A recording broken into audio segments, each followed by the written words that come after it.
Good morning. I'd forgotten what sleeping in a tent's like. It takes a lot of effort. That's what I'd say. It was quite noisy, but obviously it's a festival, so that's to be expected. And quite constrained, but then last time I slept in a tent I was a lot younger, so my body is just suffering a bit. I'm going to go and see what state the loos are in. I will not be filming that because I should imagine that will breach every imaginable YouTube community guideline. Welcome to another episode of Toby Stupid Vlog. So there's the main venue. On the left is the performance shed. On the right is where the retailers are and the organisers. Then we have this sort of Teletubbies little campsite with a hot fire inside. This is the VIP camping slash stoner area, and then you can see this is the main campsite where we're based. We're based quite near the trees to shelter us from the wind down the end. Unfortunately someone parked a car right behind us and they decided they were going to use that as a bar all night, which is not great, but there we go. That's festivals for you. And there's the car park. So I think that's basically everything. You'll notice the sky is quite foreboding, but it's not currently raining, although it has poured already once this morning. So, you know, swings and roundabouts. I should imagine a lot of these people will not be up for a couple of hours based upon last night's frivolities. So, quite what we're going to do this evening is still a matter for some debate. And what we're going to do today is also a matter for some debate. So, we'll have to wait and see.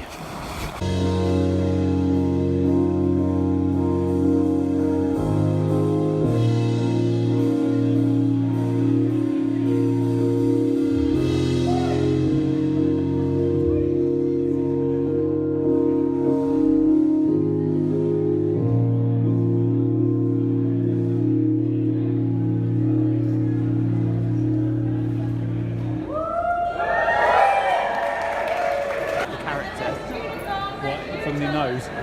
Yeah.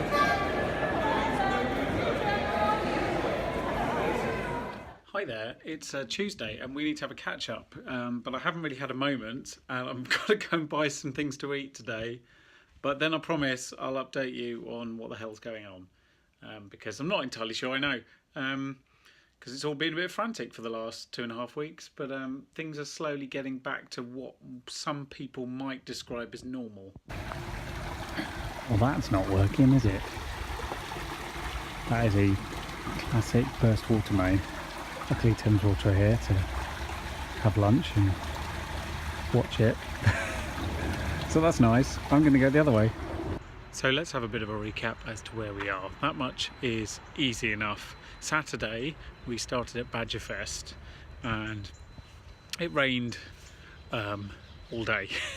and we went in the morning, we went to see Kerry, and I'm sorry I didn't film that, but haven't seen Kerry since the wedding, and I didn't want to be the first thing I did, like point a camera in her face. I didn't think that was particularly polite. Years gone by, however, I may have taken a different approach.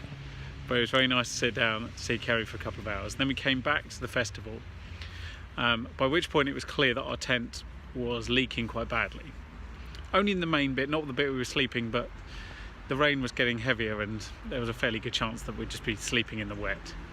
So we made a decision at that point that we were going to not stay in the evening, we were going to go to a hotel. We found a hotel actually near Swindon, halfway back essentially. So we stayed for most of the day, saw the bands, had some lunch, and then got in the car, threw the tent in a bin and went to this hotel in Swindon.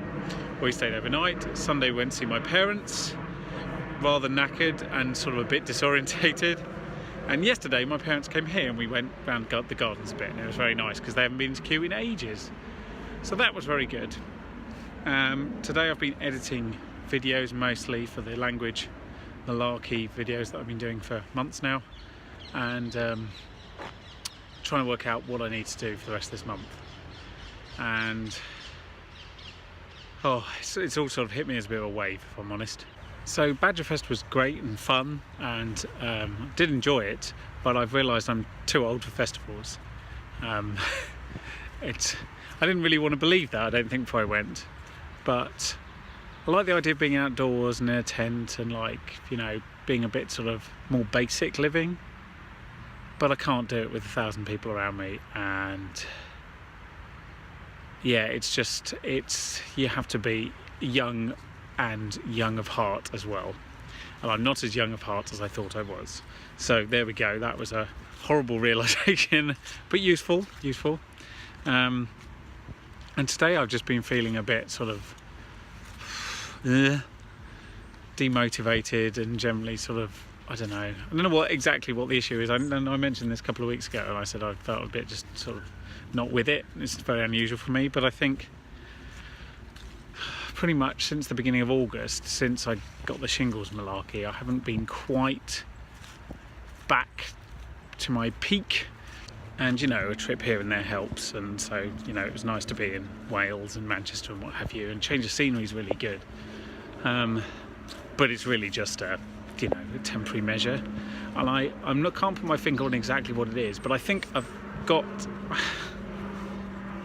think it's twofold. One is, I think there's a need to do something new, and I haven't worked out what that is or how to do it yet, and that's slightly frustrating.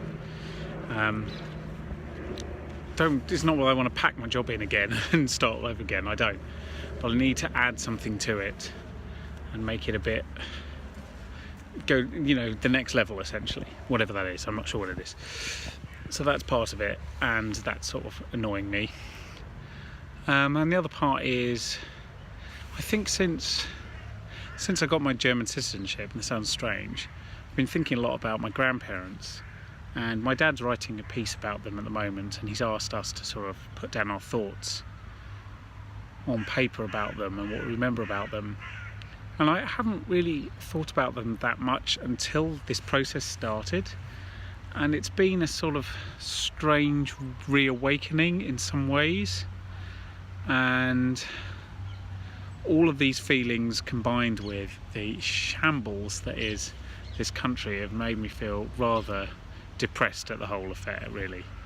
And I think that's playing on my mind. And most of the time I'm fine, and every now and again I have a day where I just think, this is so annoying, I just want to burn it all to the ground. And but, you know, I'm going to have to work out a way of coming to terms with reality, and or we're going to have to do something to change our lives dramatically, and I'm not sure what that is. This is probably not helping, is it, really? I'm trying to think of things that I can't put my finger on. Suffice to say, I'm fine, and I just need to work out what it is that I need. And once I've done that, I think things will fall into place a bit better. That's why it's useful to come for a walk and wander around the gardens, because it helps clear your mind a bit. Do you know, I think I've almost put my finger on it. I am angry at society. That sounds trivial, but that's not the case. I'm not just angry, I'm absolutely livid, and it's exhausting. Every day it is just exhausting, and I can't keep up this level of just frustration and anger, because it's just driving me into the ground.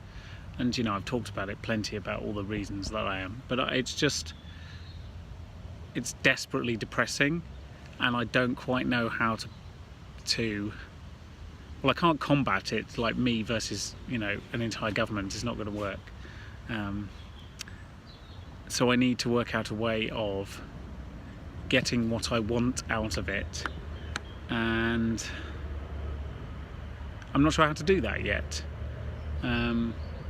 And once I do, that'll help. But also I need to think about it a bit less. I've always said you should only worry about things you can control. You can control politics to a certain extent. Like, you do have a say. Your voice isn't meaningless. But you're not the rudder. You can't make dramatic changes in the course. And that's what's frustrating. When the path seems very, very clear to me, it's very, very upsetting that we're going in the opposite direction. and I hope that a change of course will change my mood a bit, because I never remember being this infuriated and tired about the whole thing. I feel so angry that I think the government is lucky that people are only protesting outside Parliament with signs and not burning it down. And I honestly believe that that could happen. And it's not just because the government itself is so terrible. It's because the alternative is also so terrible that there literally isn't an alternative within the political system. I know I'm not going to go and start Guy Fawkesing it tomorrow. That isn't what I'm saying. What I'm saying is I completely understand why people do that now, and I never did before. And it's just like the desperation of incompetent and stupid people in charge of the government faced with small-minded people without the understanding of what bigotry is in the opposition makes me completely despair for any idea of government that we're likely to have in the next 10 years.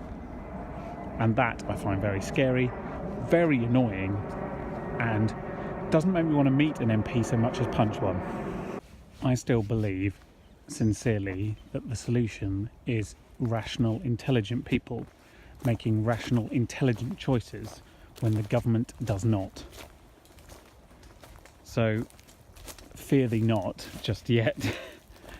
And I do think that will happen, but as sort of deadlines loom, it feels like everyone's leaving it a bit late to play their wild card, and that for the rest of us is a bit frustrating.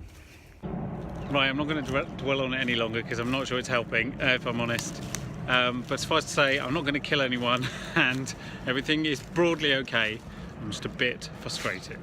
So I'm going to go and reach my zen in these here gardens and then go home and have some dinner and then do all the work that I failed to do today, which probably isn't helping either. And then tomorrow it'll be a new day. I will walk along the Thames in the sunshine and everything will feel a lot better. And quickly, but lastly, I do need another big project. So if you have any suggestions, whatever they may be, however wild and wacky, please let me know. I just need some sort of a new source of information to come up with some new ideas. So let me know. Thank you. Good morning. The sun is up, the birds are out. It's a beautiful, if quite cold, autumn morning. Although autumn technically only arrived on whenever it was, Sunday. It's really here. It didn't hang around. The leaves haven't started changing yet, but the temperature in the mornings has meant that they definitely will very soon. And although the next couple of weeks are supposed to be quite sunny and pleasant, the temperature difference is noticeable, especially in the mornings. Anyhow, it's a new day and I'm feeling a lot better. Nothing like a walk to clear your mind.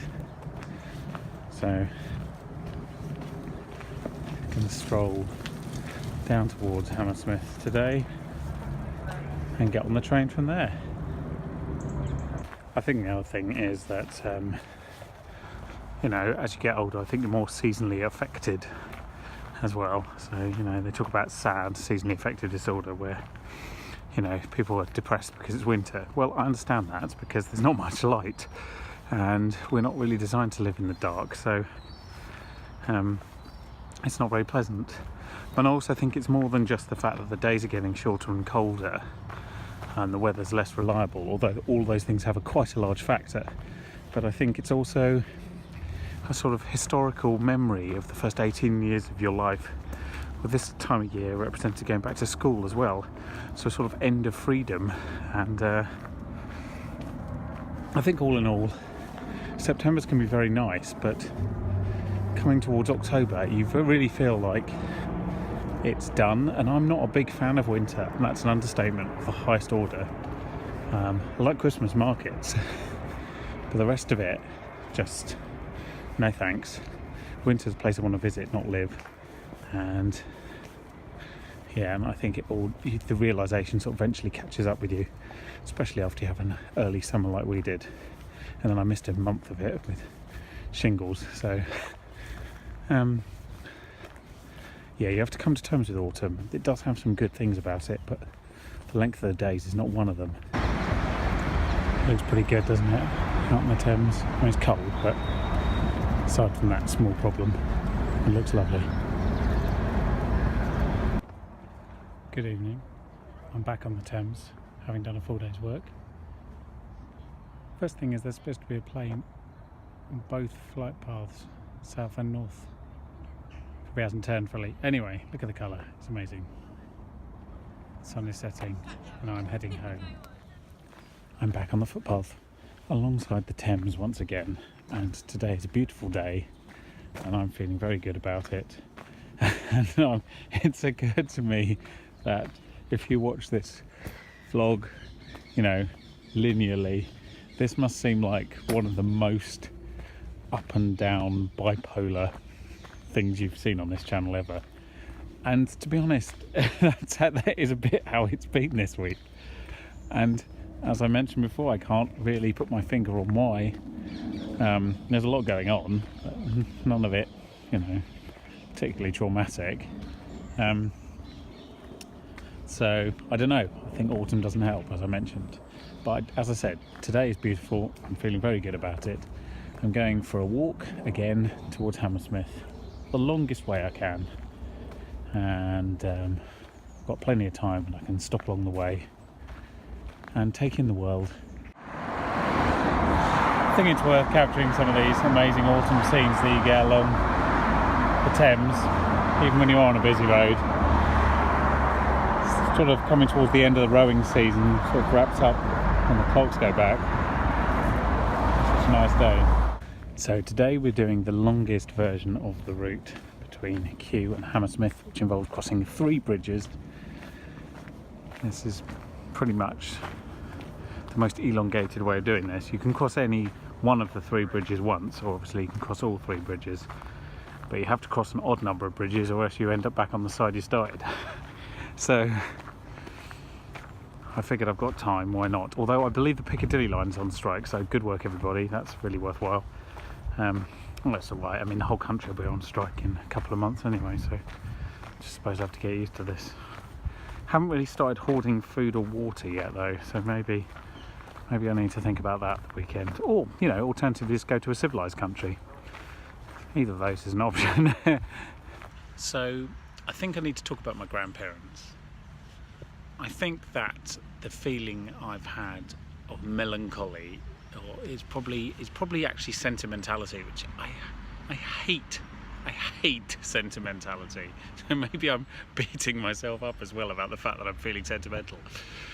A lot of this has stemmed from my grandparents, I think, and my dad's doing a piece on them at the moment. He's writing a book about them, and obviously I've been thinking about them a lot since the whole German passport and citizenship, etc. application. And my brother wrote something about them on email to us the other day, and I think it's sort of hit a chord.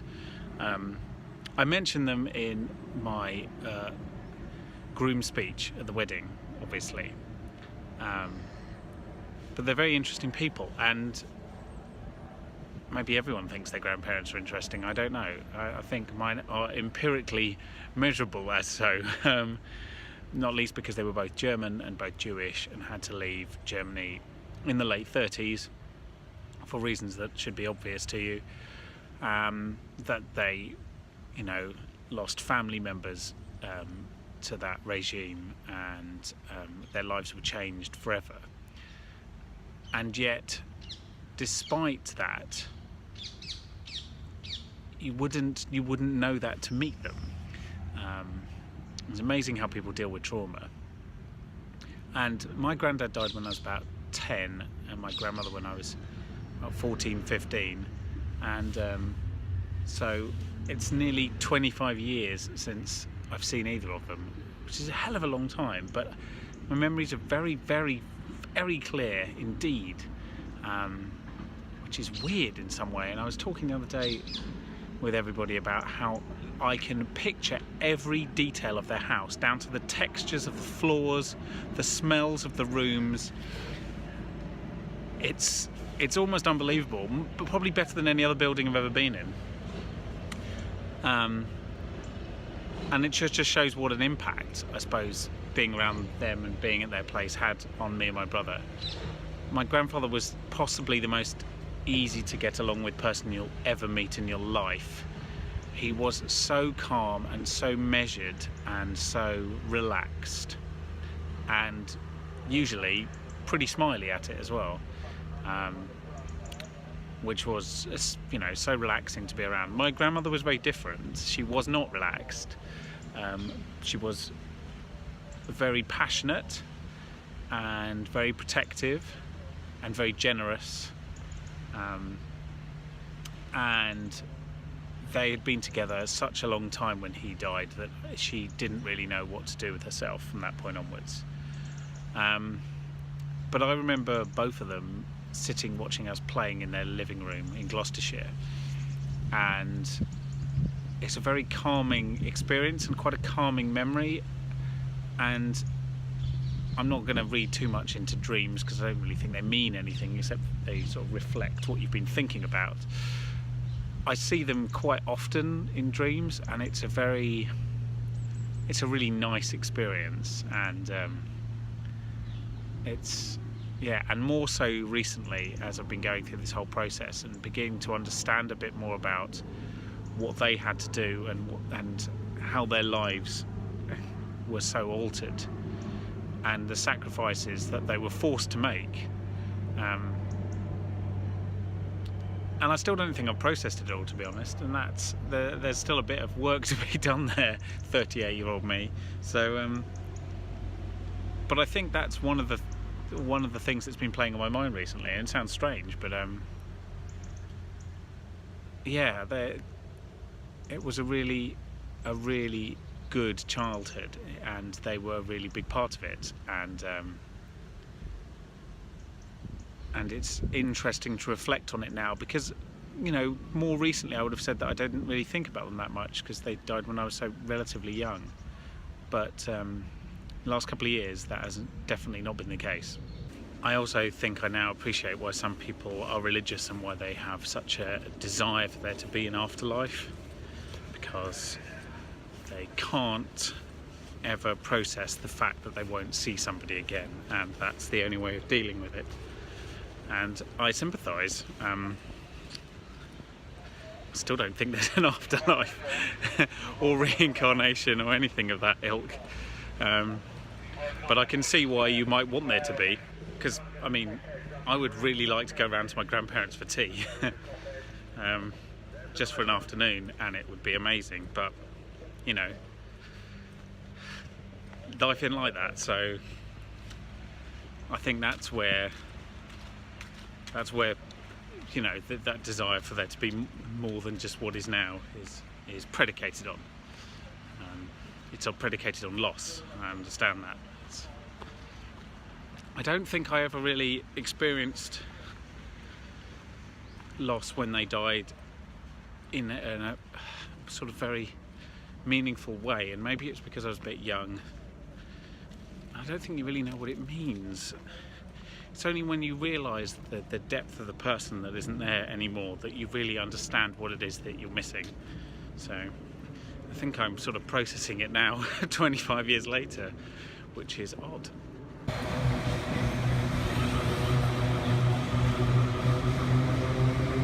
I've always said vlogging is therapy, and boy, this week has proved it. I feel like I've really got my money's worth. I should be charging myself. But enough heaviness for now. Let's just enjoy the beautiful early autumn views.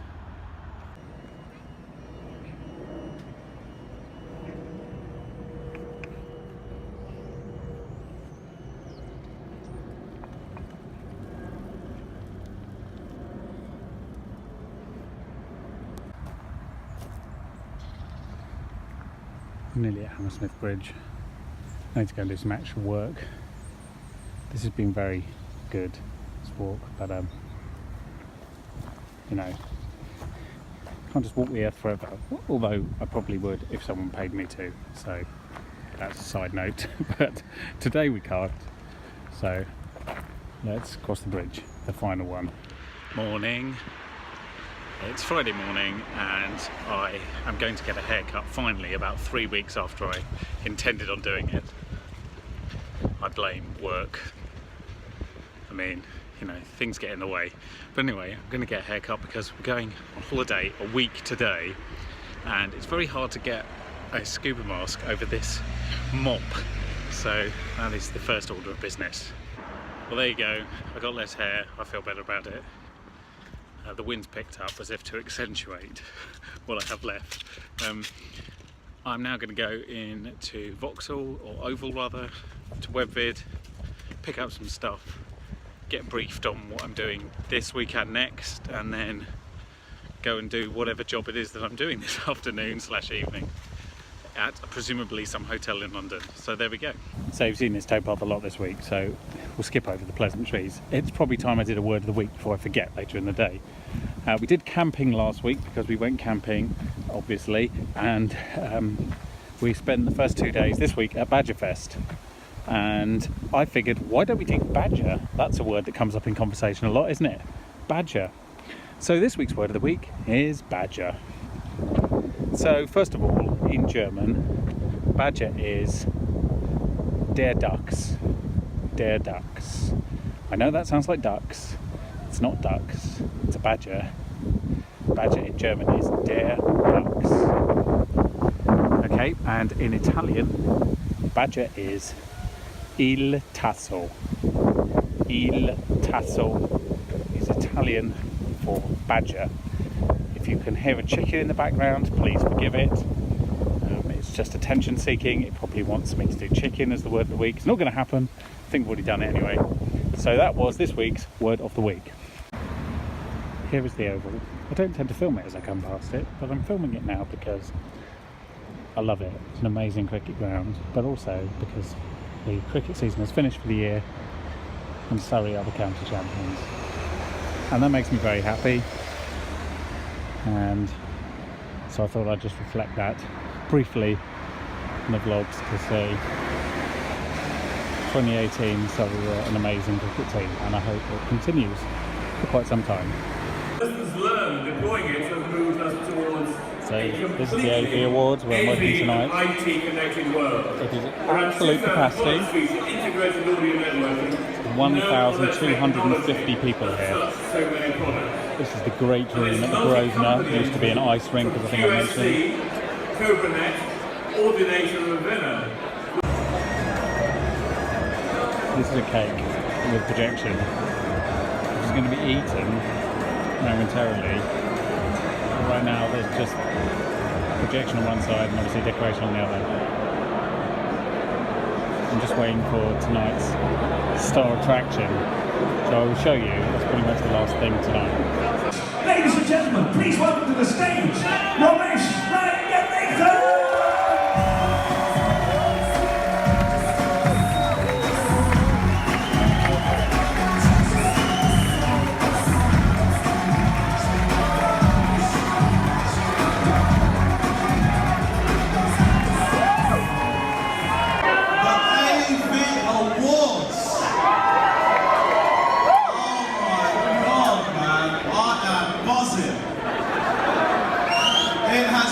Building up to this moment for me, man. I said to my agent, get me that fucking AV Awards gift. I've been waiting backstage with a semi just thinking about coming on for this one. I am buzzing, I love AV, lumens and all that shit, yes! I'm going to move over to the lectern and then there's no dicking about. I'm going to get the awards done, you're going to have a great evening, and then I'm going to leave without directly speaking to any of you. That's the plan. Okay? All done for the evening. I'm going to leave it there. Thank you for watching. Please subscribe. I'll see you next week, presuming the Piccadilly line is working and I get home. Good to see Ramesh. Now have tickets to see him in 2020 as well. See you later. Toby Stupid